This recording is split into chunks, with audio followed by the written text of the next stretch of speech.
I've tested the Mercedes EQE a whole bunch here on the channel. I actually had one of these on loan for almost 2 weeks last fall, and I took it down to Germany to the International Auto Show in Munich. So I drove from Norway to Munich. I went to Austria and back again in the 43 version, which is this car's little brother. But this being the full-fledged, the top model of the AMG lineup in the EQE SUV range, I'm going to find out, is this a great SUV?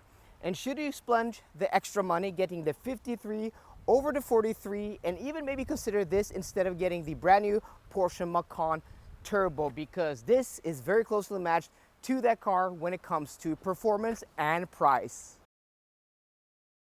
The Mercedes EQE lineup isn't known to be the most beautiful or the most exciting, but with that being said, I actually think the EQE SUV is one of the more successful designs in the EQ range because it keeps very classical proportions and also it doesn't have any weird angles. It is very attractive, but also a little bit boring, even in AMG trim. I wish it was just a little bit more flamboyant and a little bit more out there. I think the EQE sedan version of this has a little bit of extra pizzazz to make it a little bit more exciting. Overall, an attractive design, but a little bit boring in my opinion. This being the AMG version, it gets a unique front end, which is a little bit more aggressive, and also that AMG grille.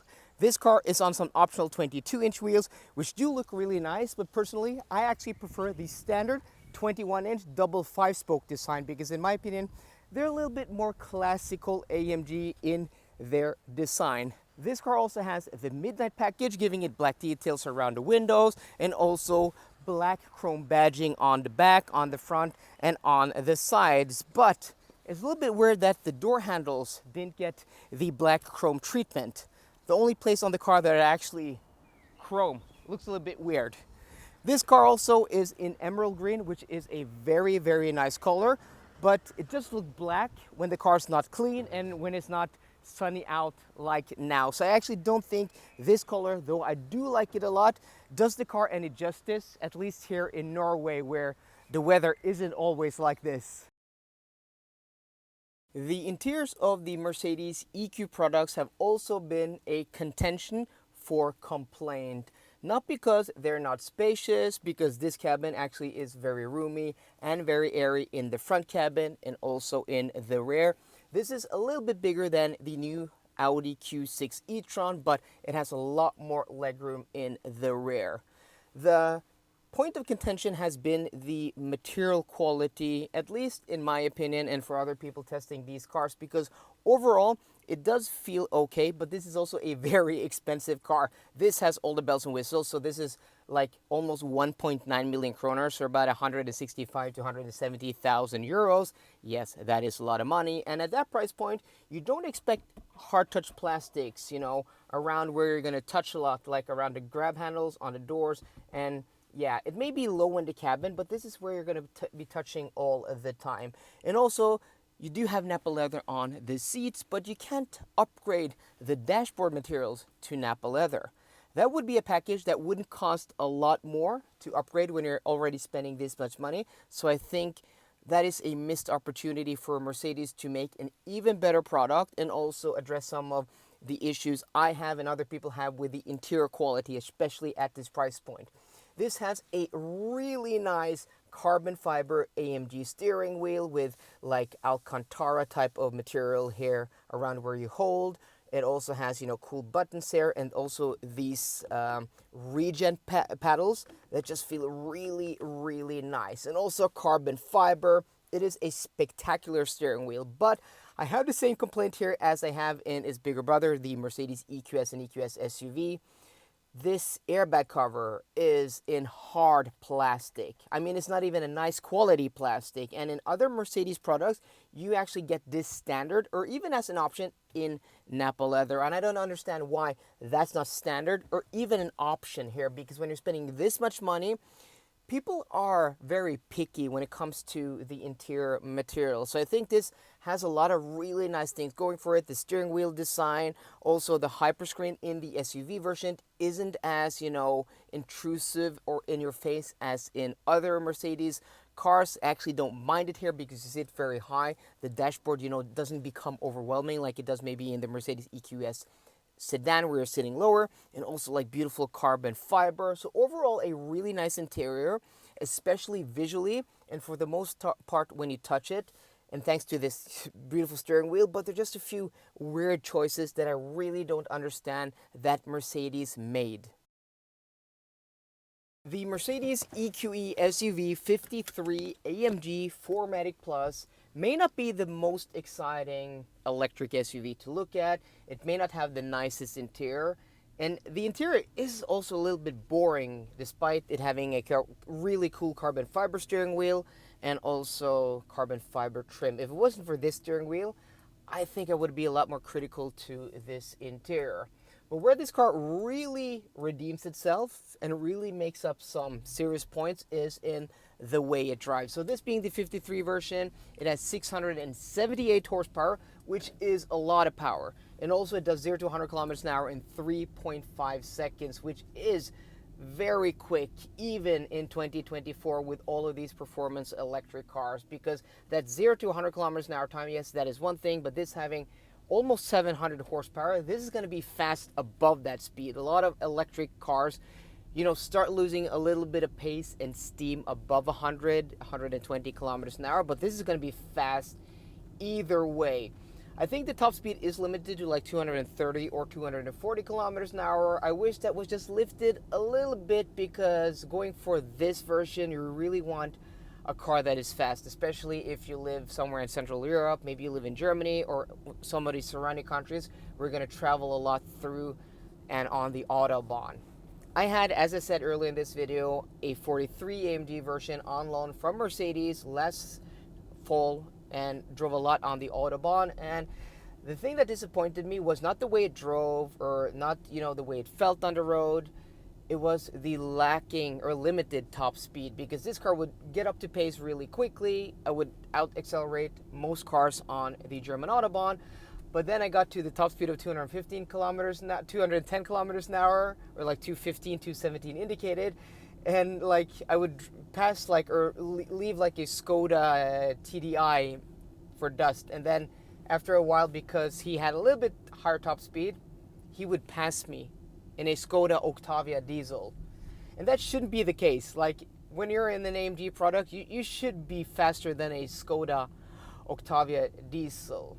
This also has a few driving modes. We have really cool controls here on the steering wheel. We have this rotary knob here that can toggle between drive modes, and also have buttons here that can toggle between traction control and also the different augmented sounds. You can also customize all of this. Pretty cool. I've shown that in other videos. But when you put this car to Sport Plus, it has this really loud sound that is unique to this version. I think the 43 version has a little bit of a different sound. And also, I remember that the EQE Sedan 53 had another sound that I preferred to this, which was really, really cool. This, though, it's loud. You hear it on the inside and on the outside. It's just fun. I mean, it makes a car, an electric car that is inherently silent, it just makes it fun. And this is fast. I don't think it feels as fast as the numbers suggest, but I think that's because of my perspective, because the week prior to having this car, I had an Audi RS e-tron GT on loan that on paper has actually a little bit less power and only does 0 to 100 kilometers an hour in like 0.2 seconds quicker.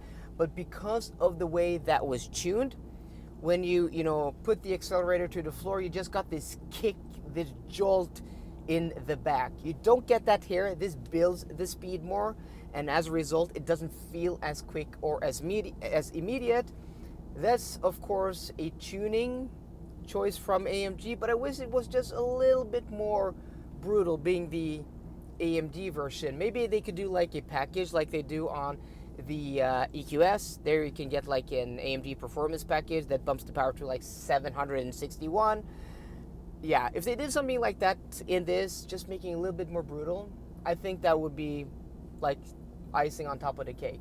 But even in Sport Plus mode, this car is so comfortable, it's so capable. I'm really impressed by the way this thing controls its mass, because it is, at the end of the day, a large electric SUV, and I think like the curb weight is like 2.5 or 2.6 tons. It is a big, heavy electric car, and the way this thing just goes around a corner is super impressive. But then when you want to relax, you just toggle the knob here back to comfort, and it becomes, for the most part, a quiet electric SUV. Though I don't think the sound insulation in this, especially from tire noise, is as good as it should be. Like from the EQS SUV and down to this, there's a big gap. There's a big gap. And I'm not only talking about this being the AMG version. The first of these EQE SUVs I drove was the 350 4MATIC, and not long before that, I actually had like a 580 EQS SUV on loan, so I was able to compare them very closely, where the EQS SUV is like a sensory deprivation tank, one of the absolute most quiet electric cars, or cars period. This is just not there. I think this is a lot more noisy than the Audi Q8 e-tron, and maybe possibly even the Q6 e-tron, when that, I get to test that on proper roads where I do all of my testing. But other than that, even though this is on huge 22-inch wheels, it's comfortable.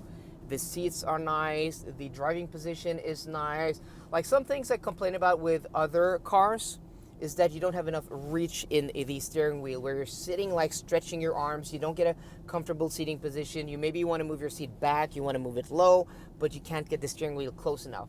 This is one of the few cars where, look at how much more I can adjust it.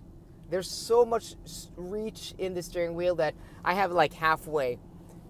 Really good driving position. Ergonomics also, for the most part, is pretty nice. Yeah, it's a nice place to spend a lot of time, and I have spent a lot of time in these EQ products from Mercedes. Though I really do like the EQE SUV 53 AMG 4MATIC Plus, I think it is hard to justify getting this over the 43 AMG version unless you need that extra top speed or want that extra performance. Yes, on paper, this is going to be quite a bit quicker than a 43 AMG version. I think that does 0 to 100 kilometers an hour like 4.3 or 4.5 seconds. And this at 3.5 seconds, it is going to be a lot quicker. But it's also a lot more expensive. It's about 200,000 kroners, or about 88,000 euros more. And for that, you're not getting more. It looks the same on the outside. It looks the same on the inside. And this is even more expensive because it has a few niceties like carbon fiber brakes, that carbon fiber steering wheel. And I think the way this is equipped, it's just super expensive. If it was even more aggressive on the exterior and also had a little bit more going for it, maybe a little bit of a different top dashboard design, maybe other niceties that just made it feel more special, I think I would be more inclined to spend more money on something like this, or recommend you to get one of these over the 53 version. But I just don't see it. I just don't see it. To me, it's not special enough, except for that extra performance. And it also is a lot more money. And yes, it being quicker is an argument for getting the faster and more expensive version. But in my opinion, I don't think it's worth it. Save the extra money, get the 43 AMG version. For the most part, you're gonna get the same experience in that car. So guys, I hope you enjoyed today's video. If you did, please drop me a thumbs up down below. And for more car content, as always, please subscribe. See you guys later and goodbye.